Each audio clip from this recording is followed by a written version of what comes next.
आपने कितनी बार सुना है मशीन लर्निंग के बारे में, एआई डेटा साइंस के बारे में, पर क्या आपको पता है कि आप डेली लाइफ में इसके यूजेस कर रहे हो? कैसे? आप इंस्टाग्राम रील्स स्क्रॉल कर रहे हो, उसमें नेटफ्लिक्स की सीन्स आ जाते हैं कभी कभी। आप गूगल मैप में शॉर्टकट रास्ते खोजते हो, इसमें इन सब में मशीन लर्निंग का रोल है।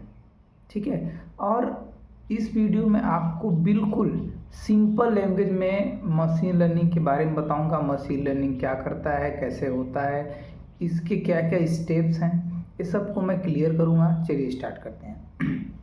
पहला, कंप्यूटर प्रोग्राम कैसे बनता था पहले? आप उसको कुछ रूल्स लिख कर देते थे, जैसे अगर आज बारिश हो रही है तो छतरी लेके जाना। ठीक है।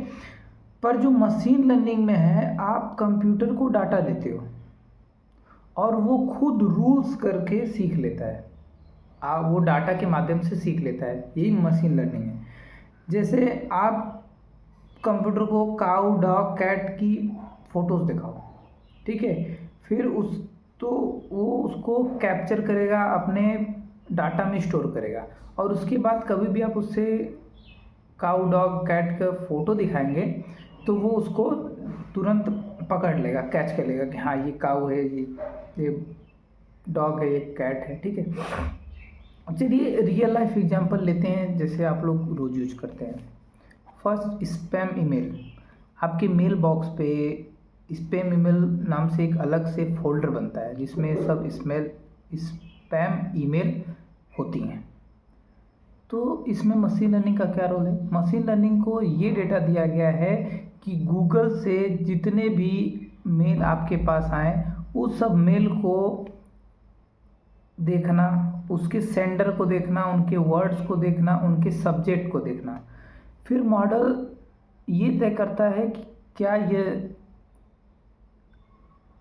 ईमेल आपके लिए सही है या नहीं है। अगर सही नहीं रहता है तो उसे ट्रैश में डाल देता है या तो स्पैम ईमेल घोषित कर देता है। ठीक है। दूसरा है सबसे इम्पोर्टेंट, यूट्यूब रिकमेंडेशन।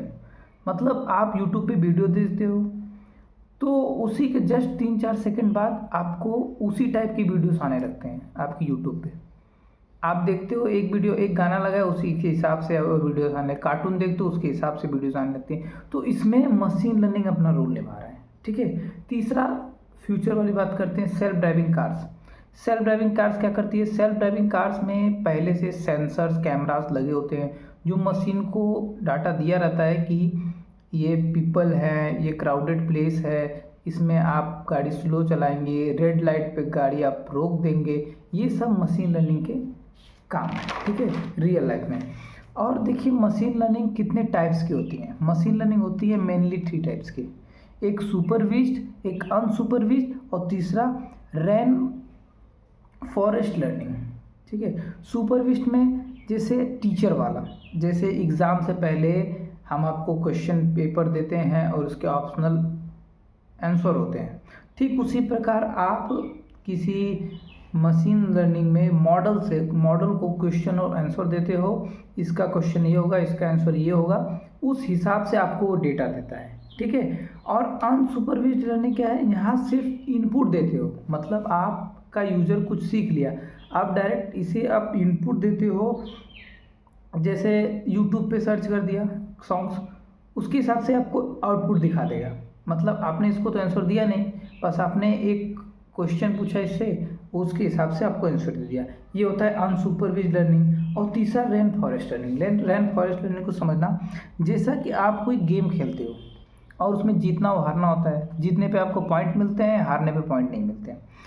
ठीक उसी प्रकार जो मशीन लर्निंग में भी मॉडल ट्राई करता है कि अच्छा काम करने पे रिवॉर्ड्स मिलते हैं और बुरे काम करने पर पनिशमेंट।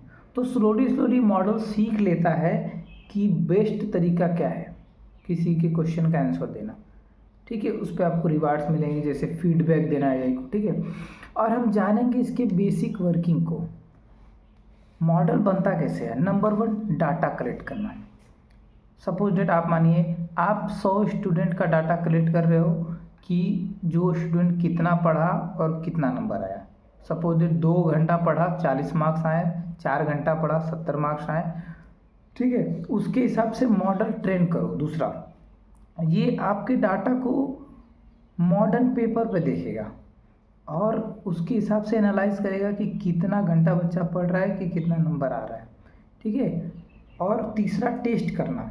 आप मॉडल को वो डाटा देते हो जिससे उसे पहले कभी नहीं देखा, मतलब उससे रिलेटेड वो डाटा दे दो जिसके बारे में उसे कुछ कहा नहीं गया, तो वो एनालाइज करके करेक्ट बताएगा। और चौथा, प्रेडिक्ट करो। प्रेडिक्ट करो मतलब अब आपका मॉडल रेडी है, कोई नया स्टूडेंट पूछे कि मैं 5 घंटे पढ़ूंगा तो मुझे कितने स्कोर मिलेंगे, कितने नंबर आएंगे, तो एआई बोलेगा लगभग 80 से 90 नंबर, ठीक है। तो इस तरह एमएल जो है डाटा सीख कर नए इनपुट्स के लिए आउटपुट प्रेडिक्ट करता है, ठीक है। जैसे आपने फ्रेंड को देखते ही कहेंगे कि ये कितना परसेंट आएगा इसका, ठीक उसी प्रकार मशीन वर्क करता है। Tools and language. Machine language सीखने के लिए क्या चाहिए? सबसे इम्पॉर्टेंट है पाइथन लैंग्वेज, क्योंकि मशीन लर्निंग के लिए बहुत सारी रेडीमेड लाइब्रेरीज हैं यहाँ, जैसे skit learn basic machine learning के लिए, और ट्रांसफर फ्लो एंड पाईटॉर्च ये डीप लर्निंग के लिए, ठीक है। और डेटा प्ले करने के लिए पांडास, नम्पी जैसे टूल्स होते हैं जो आपको पाइथन में पढ़ाए जाएंगे। और टेंशन मतलब आराम से सीखते हैं। मैं खुद आपको सिंपल लैंग्वेज में सिखाऊंगा अपने चैनल के माध्यम से, और इसका डिमांड हर इंडस्ट्री में है। Number 1 banking, health sector, commerce, e commerce, even agriculture में भी है, ठीक है। तो दोस्तों वीडियो का एंड आ गया है। आज आपने सीखा मशीन लर्निंग के प्रोसेस के बारे में। आई होप, आशा करता हूँ कि ये वीडियो आपके लिए हेल्पफुल है। अगर हेल्पफुल है तो लाइक करिए और सब्सक्राइब करिए ताकि हमारी आपसे दोस्ती हुई। Happy learning. Thank you.